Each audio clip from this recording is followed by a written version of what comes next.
سيئات أعمالنا من يهده الله فلا مضل له ومن يضلله فلا هادي له وأشهد أن لا إله إلا الله وحده لا شريك له وأشهد أن محمدا عبده ورسوله أرسله بالحق بشيرا ونذيرا أما بعد فإن خير الحديث كتاب الله وخير الهدي هدي محمد صلى الله عليه وسلم وشر الأمور محدثاتها وكل محدثة بدعة وكل بدعة ضلالة وكل ضلالة في النار. أعوذ بالله السميع العليم من الشيطان الرجيم. بسم الله الرحمن الرحيم.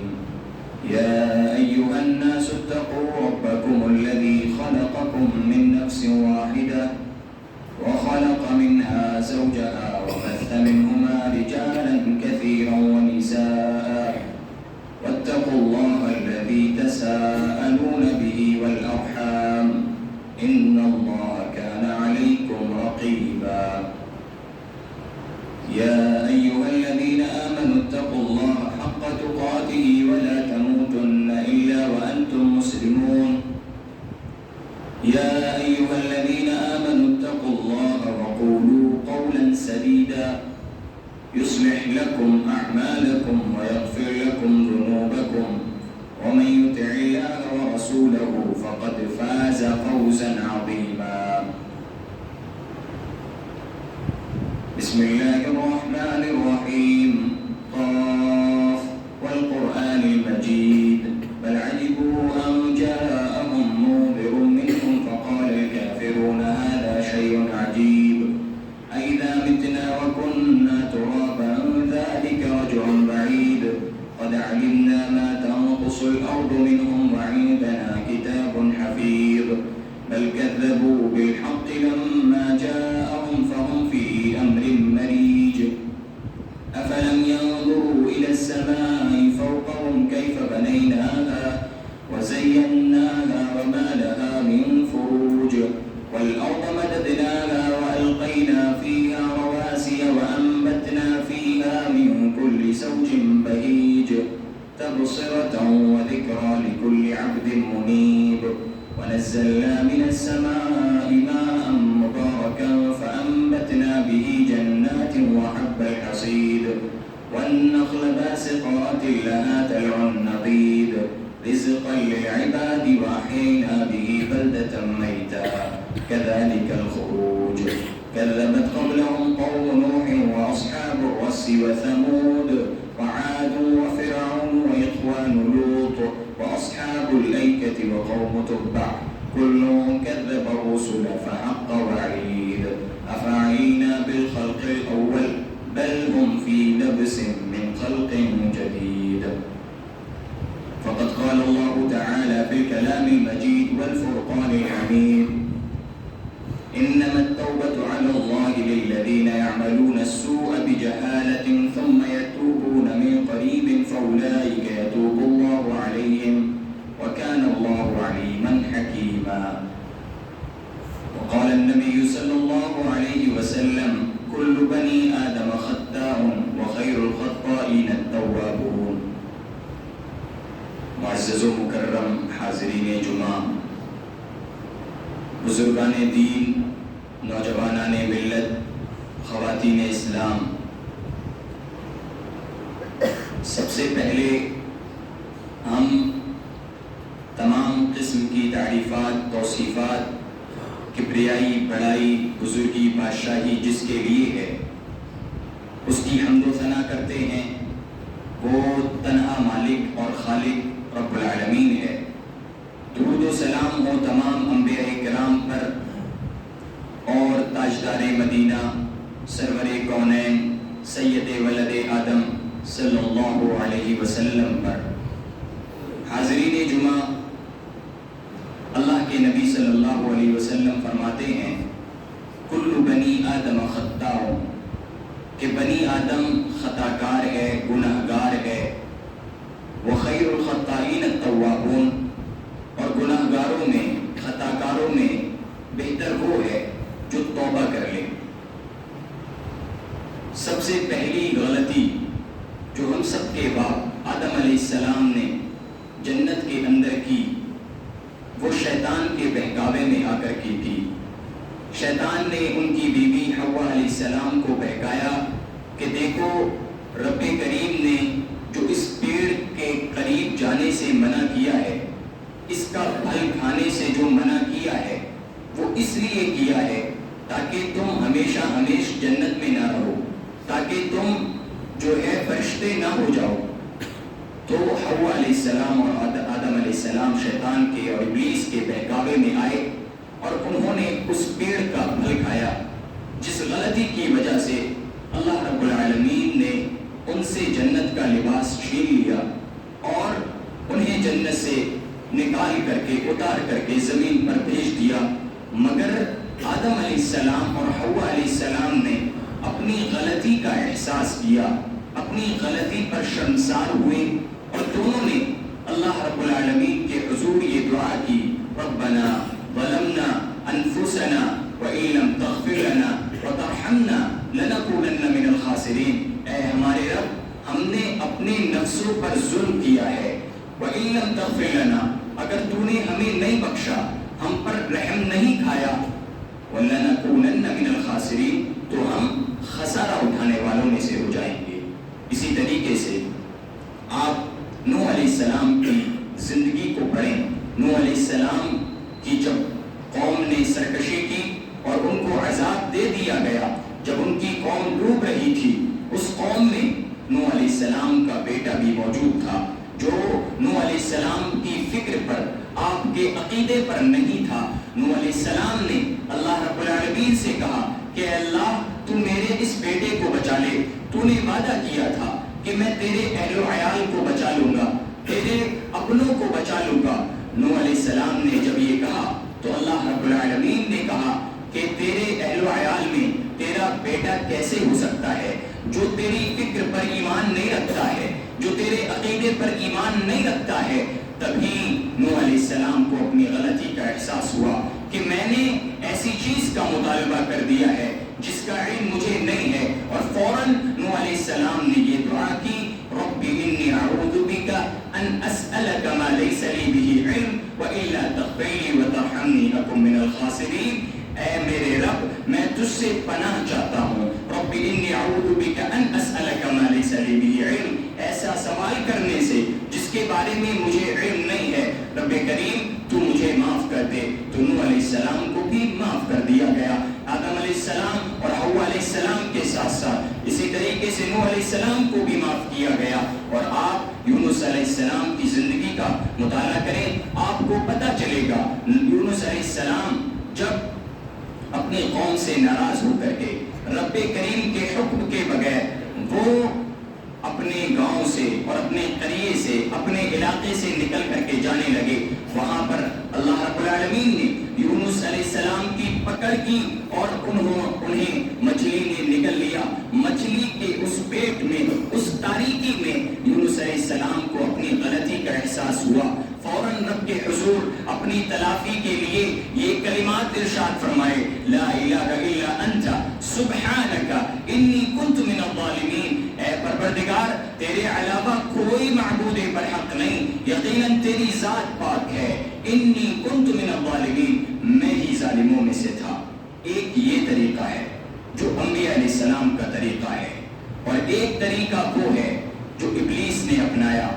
جب اللہ رب العالمین نے فرشتوں کو اور ابلیس کو حکم دیا کہ آدم علیہ السلام کو سجدہ کریں، ابلیس نے تکبر کرتے ہوئے آدم علیہ السلام کو سجدہ نہیں کیا اور کہا انا خیر من، میں اس سے بہتر ہوں، خلقتنی من نار وخلقتہ من طین، اس کو مٹی سے پیدا کیا گیا ہے اور مجھے آگ سے پیدا کیا گیا ہے، میں اس سے بہتر ہوں۔ یہ غلطی کی، یہ بغاوت کی، یہ نافرمانی کی اللہ رب العالمین کی، لیکن اسے اس کا احساس نہیں ہوا۔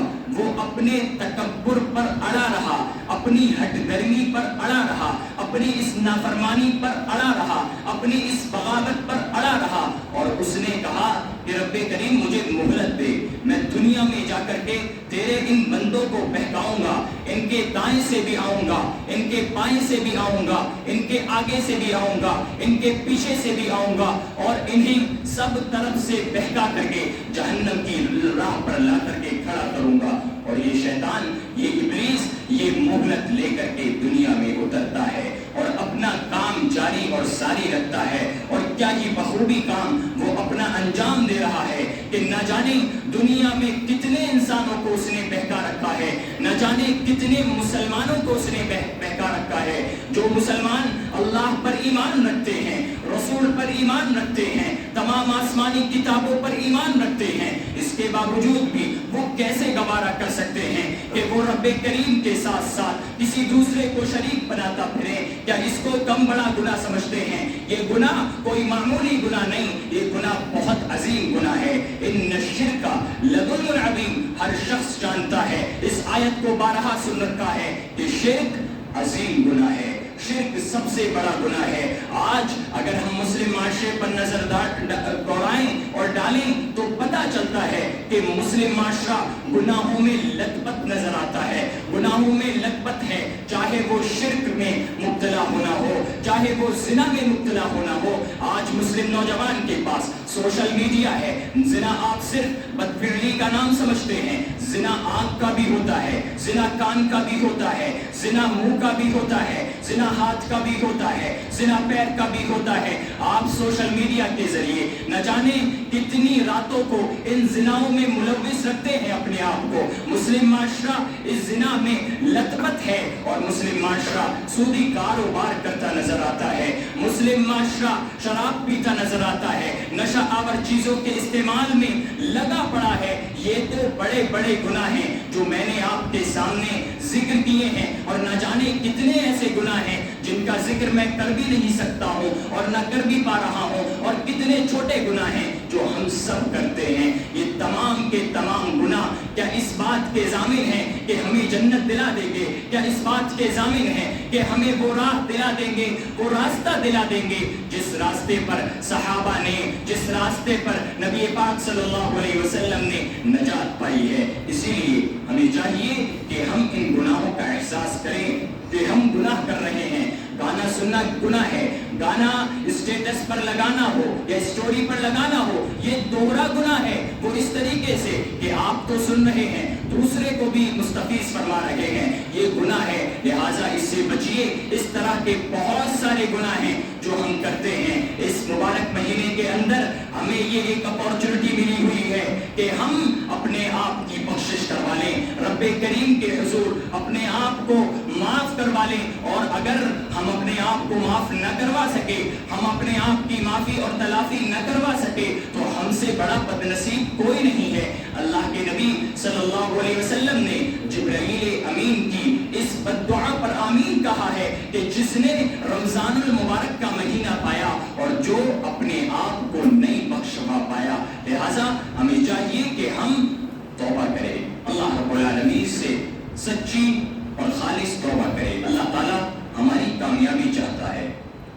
اللہ تعالیٰ چاہتا ہے کہ ہم کامیاب ہوں، اللہ تعالیٰ ہم سے محبت کرتا ہے، فرماتا ہے وَتُوبُوا إِلَى اللَّهِ جَمِيعًا أَيُّهَا الْمُؤْمِنُونَ لَعَلَّكُمْ تُفْلِحُونَ۔ گناہ ہم کرتے ہیں، ہمیں ہونا چاہیے کہ ہم رب سے توبہ کریں، لیکن اللہ تعالیٰ ہمیں ہدایت دے رہا ہے، بتا رہا ہے کہ وَتُوبُوا إِلَى اللَّهِ جَمِيعًا أَيُّهَا الْمُؤْمِنُونَ، اے مومنو تم تمام کے تمام اللہ کے حضور توبہ کرو۔ کس لیے توبہ کرو؟ لَعَلَّكُمْ تُفْلِحُونَ، تاکہ تم لوگ فلاحیاب ہو سکو، تاکہ تم لوگ کامیاب اور کامران ہو سکو۔ اور اگر ہم فلاحیابی اور کامیابی چاہتے ہیں تو اللہ رب العالمین کے حضور توبہ کریں، اور ہرگز اس فکر میں نہ رہیں کہ ہماری زندگی بہت لمبی ہے، ہرگز اس فکر میں نہ رہیں کہ ابھی تو ہم نوجوان ہیں، ابھی تو ہمارے پاس طاقت ہے۔ نہ جانے کتنے نوجوانوں کی طاقت ملیا میٹ ہو گئی، نہ جانے کتنے ایسے لوگ ہیں جنہوں نے لمبی لمبی زندگیاں پائیں، اپنی زندگیوں پر رشک کیا، لیکن وہ بھی ملیا میٹ کر دیے گئے اور انہوں نے توبہ نہیں کی۔ یہ توبہ آپ کی آخر آخری سانس سے ہونے والی اگر پہلے ہوتی ہے تب تو اللہ رب العالمین اس کو قبول کر لے گا. اگر آپ موت کے منہ میں آ گئے تب رب کریم اس توبہ کو قبول نہیں کرتا ہے. اللہ کے نبی صلی اللہ علیہ وسلم نے فرمایا ہے ان اللہ یقبل توبۃ العبد ما لم یغرغر کہ اللہ رب العالمین بندے کی توبہ کو اس وقت تک قبول کرتا ہے جب تک بندہ آخری سانس میں نہ ہو. یعنی جب اس کے حلق میں آخری سانس ہو اس وقت رب کریم اس بندے کی توبہ کو قبول نہیں کرتا. اگر آخری سانس کے وقت اور موت کے منہ میں توبہ کو قبول کر لیا جاتا تو فرعون جیسا ظالم جابر بادشاہ بھی نجات پا جاتا. کیونکہ جب وہ سمندر میں غرقاب ہونے لگا, ڈوبنے لگا, تو اس نے کہا کہ آمنا بربی ہارون و موسیٰ کہ میں موسیٰ اور ہارون کے رب پر ایمان لاتا ہوں. اب میں ایمان لاتا ہوں اس بات پر جس پر موسیٰ اور ہارون لائے. میں اس رب پر ایمان لاتا ہوں جس رب پر موسیٰ اور ہارون ایمان لائے. لیکن اللہ رب العالمین نے اس فرعون کو دھتکار دیا اور قیامت تک آنے والے تمام لوگوں کے لیے اس فرعون کو عبرت بنا دیا. اس فرعون کا جب بھی نام لیا جاتا ہے تو ذہن میں جو تصور آتا ہے وہ ظلم آتا ہے. جب بھی نام لیا جاتا ہے ذہن میں جو تصور آتا ہے وہ جبر آتا ہے, وہ گناہ آتا ہے. اور سب سے بڑا گناہ جو ہے وہ ظلم ہے جو فرعون کر کے گیا. نہ جانے کتنے معصوموں کی جانیں لے کر کے چلا گیا. اسی لیے ہمیں چاہیے کہ ہم اپنے وقت سے پہلے توبہ کر لیں اور اس مبارک مہینے کو اپنے لیے غنیمت سمجھیں تاکہ ہم نجات پا سکیں, تاکہ ہم فلاح یاب ہو سکیں. حاضرین محترم, توبہ قبول ہونے کی کئی شرطیں ہیں. 3 شرطیں ذکر کی جاتی ہیں. پہلی شرط تو یہ ہے کہ جب آپ گناہ کریں تو گناہ کرنے کے بعد آپ کو اس کا احساس ہو کہ میں نے گناہ کیا ہے اور آپ اس پر شرمسار ہوں, اپنی نفس پر ملامت کریں. دوسری شرط یہ ہے کہ جب آپ توبہ کرنے جائیں تو آپ اس گناہ سے باز آ جائیں, اس گناہ سے رک جائیں. ایسا نہ ہو کہ آپ ایک طرف توبہ کر رہے ہیں دوسری طرف وہی گناہ کرتے چلے جا رہے ہیں. یہ ایسے ہی ہے کہ جیسے آپ اللہ رب العالمین کے ساتھ مذاق کر رہے ہیں. لہٰذا اس مذاق سے بچیے. آپ پہلے اپنے گناہ پر شرمسار ہوئیے اور جس گناہ پر شرمسار ہو رہے ہیں اس گناہ کو مکمل طریقے سے چھوڑ دیجئے اور ایک اور اسٹیپ کہ آپ گناہ نہ کرنے کا پکا ارادہ اور پکا عزم کر لیجئے. یہ توبہ کے قبول ہونے کی شرطیں ہیں جو اللہ کے حقوق میں ہیں. یعنی اگر آپ اللہ رب العالمین کی نافرمانی کرتے ہیں, آپ نمازیں نہیں پڑھتے ہیں, آپ زنا کر لیتے ہیں, آپ شرابیں پی لیتے ہیں, آپ شرک کر لیتے ہیں, آپ سود خوری کرتے ہیں, اس طرح کے جو بھی بڑے بڑے گناہ اور چھوٹے چھوٹے گناہ ہیں اس پر آپ توبہ کرتے ہیں تو توبہ کرنے کے نتیجے میں آپ کو یہ 3 شرطیں ملحوظ خاطر رکھنی ہے کہ آپ کو گناہ پر شرمسار ہونا ہے, اس گناہ سے مکمل طریقے سے بچ جانا ہے. اور تیسری شرط یہ ہے کہ گناہ نہ کرنے کا پکا اور پختہ ارادہ کرنا ہے. اور اگر گناہ اور غلطی بندوں کے حقوق کے سلسلے میں ہو, یعنی آپ نے کسی کا حق ہڑپا ہو, کسی کی حق تلفی کی ہو, تو اس سلسلے میں اگر آپ کو احساس ہوتا ہے کہ ہم نے فلاں کے ساتھ اچھا نہیں کیا ہے تو اس کے لیے بھی توبہ کی قبولیت کی 4 شرطیں ہیں. ان 4 شرطوں میں سے پہلی 3 شرطیں تو یہی جو میں نے ابھی ذکر کی کہ آپ گناہ پر شرمسار ہو, گناہ سے باز آ جائیں, وہ غلطی اس کے ساتھ نہ کریں. تیسری شرط یہ ہے اس غلطی کو دوبارہ نہ کرنے کا پختہ اور پکا ارادہ کر لیں. اور چوتھی شرط یہ ہے کہ آپ نے جس کا حق مارا ہے اس کو اس کا حق دے دیں. مثال کے طور پر آپ نے اگر کسی کی چغلی کی ہے, کسی کی غیبت کی ہے, کسی کی برائی کی ہے یا کوئی بھی اور گناہ کیا ہے, اس کے سلسلے میں اس کی بدنامیاں کی ہیں تو آپ اس سے جا کر کے معافی تلافی کریں.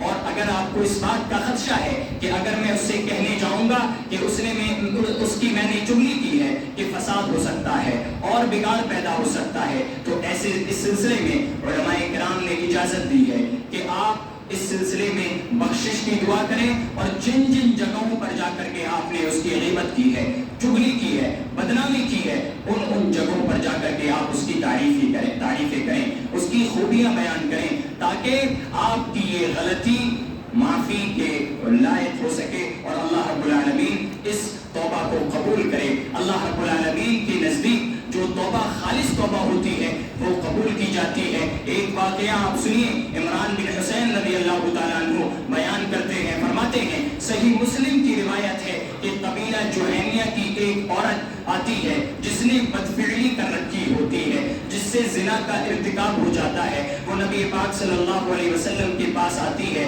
کہ نبی پاک صلی اللہ علیہ وسلم مجھ پر حد نافذ کر دیجئے، مجھ سے یہ گناہ ہو گیا ہے۔ چونکہ وہ حاملہ تھی اس لیے آپ صلی اللہ علیہ وسلم اس کے وارث کو یعنی اس کے سرپرست کو بلاتے ہیں اور کہتے ہیں کہ اس کو لے جاؤ اور جب تک بچہ پیدا ہو تب تک اس کے ساتھ اچھا معاملہ کرنا، اچھا سلوک کرنا، اور جب بچہ پیدا ہو جائے اس کے بعد لے کر کے آنا۔ جب وہ عورت چلی جاتی ہے اور بچہ پیدا ہو جاتا ہے پھر اس کو آپ صلی اللہ علیہ وسلم کے پاس لایا جاتا ہے۔ اللہ کے نبی صلی اللہ علیہ وسلم اس کو مکمل طریقے سے اور اچھے طریقے سے کپڑے سے باندھنے کا حکم دیتے ہیں تاکہ سطر کھلنے نہ پائے، اور پھر اس عورت کو رجم کر دیا جاتا ہے۔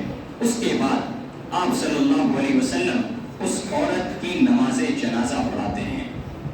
حضرت عمر رضی اللہ تعالیٰ عنہ کہتے ہیں، اللہ کے نبی صلی اللہ علیہ وسلم آپ اس کی نماز جنازہ پڑھا رہے ہیں، یہ تو ایک زانیہ عورت تھی۔ آپ صلی اللہ علیہ وسلم فرماتے ہیں کہ اس عورت نے ایسی توبہ کی ہے، ایسی خالص توبہ کی ہے کہ اگر مدینہ کے 70 گناہ گاروں میں تقسیم کر دی جائے تو وہ 70 گناہ گاروں کو کافی ہو جائے۔ اور کیا اس سے زیادہ افضل اور کیا ہو سکتا ہے کہ اس نے اتنی خالص توبہ کی کہ اللہ رب العالمین کی خاطر اس نے اپنی جان کو نچھاور کر دیا، اپنی جان دے دی۔ تو یہ خالص توبہ کا مطلب ہے کہ آپ اللہ رب العالمین سے خالص توبہ کریں۔ یہ واقعہ ہمیں بہت ساری عبرتیں دیتا ہے، جس طریقے سے اللہ رب العالمین فرماتا ہے یا ایھا الذین آمنوا توبوا الی اللہ توبۃ نصوحا، کہ ہم توبۃ نصوح کریں، ہم خالص توبہ کریں۔ اسی کے ساتھ یہ واقعہ ہمیں یہ بھی بتلاتا ہے کہ اگر کوئی گناہ گار ہے، اس کے یہاں عقیدے کی خرابی نہیں ہے، تو اس کے سلسلے میں ہمیں نفرت نہیں دکھانی ہے۔ اس گناہ سے تو نفرت کرنی ہے لیکن گناہ گار شخص سے نفرت نہیں کرنی ہے۔ جب اللہ کے نبی صلی اللہ علیہ وسلم نے سرپرست کو بلایا اور کہا کہ جاؤ اس کے ساتھ اچھا سلوک کرنا، کیونکہ ہوتا یوں ہے جب کسی کے بارے میں مشہور ہو جائے کہ اس نے گناہ کیا ہے تو اس کو ستایا جاتا ہے، یہ اللہ کے حق میں اس نے گناہ کیا ہے، اس کا اور اللہ کا معاملہ ہے، وہ اور اللہ جانے۔ آپ کون ہوتے ہیں اس کی بدنامیاں کرنے والے؟ آپ کون ہوتے ہیں اس کے بارے میں غلط زبانی کرنے والے؟ اسی لیے ہمیں چاہیے کہ ہم دوسروں کے سلسلے میں زبان کھولنے سے پہلے اپنے بارے میں فکر کریں کہ ہم کیا کر رہے ہیں، اور جب تک اللہ رب العالمین کا اور بندے کا معاملہ ہے تب تک اس درمیان ہم کچھ نہ بولیں۔ سامعین محترم، اللہ کے نبی صلی اللہ علیہ وسلم سے بہت سارے ایسے نصوص وارد ہیں جن میں ہمیں پتہ چلتا ہے کہ ہمیں زیادہ سے زیادہ استغفار کرنا چاہیے، زیادہ سے زیادہ توبہ کرنا چاہیے۔ اور اللہ کے نبی صلی اللہ علیہ وسلم کے بارے میں آتا ہے کہ اللہ کے نبی صلی اللہ علیہ وسلم فرماتے ہیں یا ایھا الناس توبوا الی اللہ واستغفروہ فانی اتوب الیہ فی یوم 100 مرہ۔ اللہ کے نبی اپنی امت کو پیغام دے رہے ہیں کہ لوگوں تم اللہ رب العالمین کے حضور توبہ کرو اور استغفار کرو، کیونکہ میں اللہ رب العالمین سے 100 مرتبہ اور ایک روایت میں آتا ہے 70 مرتبہ یا 100 مرتبہ اللہ کے حضور میں استغفار کرتا ہوں۔ لہٰذا ہمیں زیادہ سے زیادہ استغفار کرنا چاہیے۔ یہ جو طاق راتیں چل رہی ہیں، ان طاق راتوں میں ہمیں مسجد کی زینت بننا چاہیے، نہ جائے اس کے کہ ہم بازاروں کی زینت بنیں، ہم مارکیٹ میں جا کر کے طاق راتوں کے جو اوقات ہیں ان کو وہاں پر صرف کر دیں۔ ہمیں چاہیے کہ ہم مسجد کی زینت بنیں، یہاں پر آ کر کے جاگیں، اور اللہ کے نبی صلی اللہ علیہ وسلم نے ان طاق راتوں میں اور لیلۃ القدر کے لیے جو دعا سکھلائی ہے اس دعا کو اپنی زبان پر جاری اور ساری رکھیں۔ وہ دعا کیا ہے؟ اللہم انک عفو تحب العفو فاعف عنی، اے اللہ تو معاف کرنے والا ہے اور معافی کو پسند کرتا ہے، فاعف عنی بس تو مجھے معاف کر دے۔ یہی اس مبارک مہینے کا پیغام ہے، یہی اس لیلۃ القدر کا پیغام ہے، یہی اس آخری راتوں کا پیغام ہے۔ اور سامعین محترم، یہ مبارک مہینہ جو رحمتوں کا، برکتوں کا اور مغفرتوں کا مہینہ ہے، اس مہینے میں ہم زیادہ سے زیادہ مغفرتیں، رحمتیں، برکتیں اللہ رب العالمین کی لوٹ لیں۔ ایسا نہ ہو کہ اگلے سال ہمیں یہ موقع نصیب نہ ہو۔ کسی کا کوئی بھروسہ نہیں، نہ جانے کتنے ایسے لوگ ہیں جو ہم سے پہلے موجود تھے، اس سال سے پہلے رمضان المبارک میں موجود تھے، لیکن اس سال نہیں۔ عین ممکن ہے کہ ہم بھی اگلے سال نہ ہو، لہٰذا اس موقع کو غنیمت جانیں۔ چند دن جو بچے ہوئے ہیں اور باقی ہیں، ان کو غنیمت جانیں اور اللہ رب العالمین کے حضور سچی اور خالص توبہ کریں۔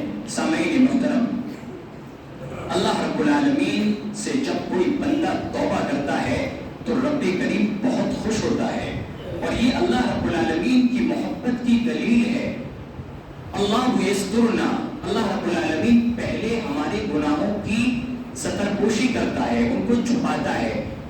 ثم ینادینا، پھر ہمیں آواز لگاتا ہے کہ آؤ اور گناہوں کی تلافی کرا لو، آؤ مغفرت کر لو، آؤ مغفرت اور بخشش کرا لو۔ ثم یغفر لنا، پھر اللہ رب العالمین ہمیں بخش بھی دیتا ہے۔ ثم یحبنا، پھر وہ ہم سے محبت کرتا ہے۔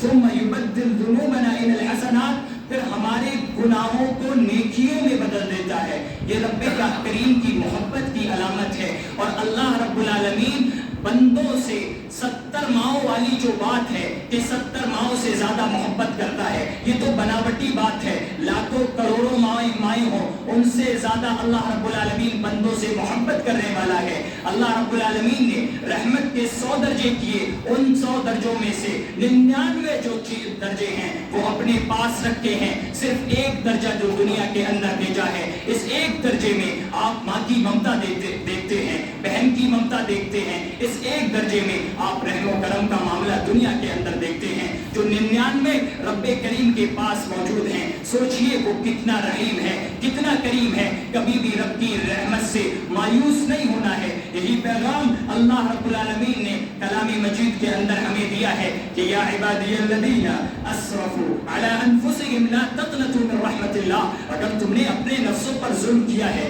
تو کیا ہوا؟ تم اس کی رحمت سے مایوس کیوں ہوتے ہو؟ اس کی رحمت سے نا امید کیوں ہوتے ہو؟ نہ ہو، اللہ رب العالمین کے حضور توبہ کرو، اللہ رب العالمین کے حضور آ کر کے استغفار کرو۔ اللہ رب العالمین معاف کرنے والا ہے۔ جب رب کریم 99 قتل کرنے والے کو اور جب مکمل 100 کر دیتا ہے، اس کے بعد اس شخص کو بھی معاف کر دینے والا ہے، تو ہم جیسے گناہ گاروں کو اللہ رب العالمین کیوں کر معاف نہ کرے گا؟ میرے بھائیوں، اللہ رب العالمین کے حضور توبہ کر لیجئے۔ یہ وقت آپ کو جو ملا ہوا ہے ہمارے لیے بڑے موقع کا اور غنیمت کا وقت ہے، لہٰذا اللہ رب العالمین سے دعا ہے کہ اللہ تعالیٰ تو ہمیں زیادہ سے زیادہ استغفار کرنے کی توفیق دے۔ رب کریم تو ہمارے گناہوں کو اس استغفار کے ذریعے، اس توبہ کے ذریعے نیکیوں میں بدل دے۔ رب کریم تو ہمارا بیڑا پار کر دے۔ رب کریم تو ہمیں گناہوں سے محفوظ کر لے۔ رب کریم اس ماہ مبارک کو ہمارے لیے نجات کا باعث بنا دے۔ رب کریم تو ہم کو جب تک زندہ رکھے ایمان پر زندہ رکھ، اور جب ہمارا خاتمہ ہو، خاتمہ بالخیر ہو۔ آمین وآخر دعوانا الحمد للہ رب العالمین۔ بارک اللہ لی ولکم فی القرآن العظیم ونفعنی وإیاکم بالآیات والذکر الحکیم، انہ تعالی جواد کریم ملک بر رؤوف رحیم۔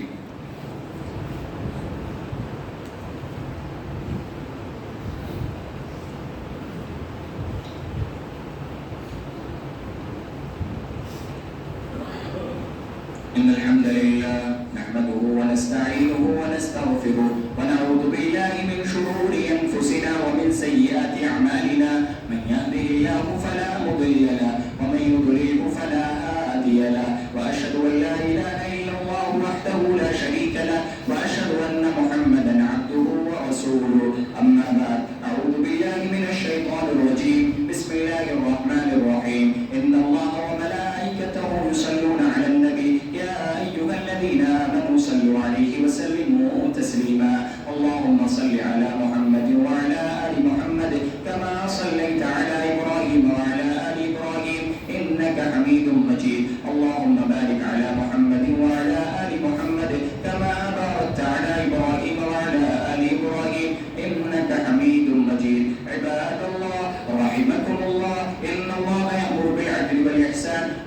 وإيتاء ذي القربى وينهى عن الفحشاء والمنكر والبغي يعظكم لعلكم تذكرون اذكروا الله يذكركم وادعوه يستجب لكم ولذكر الله أكبر والله يعلم ما تصنعون.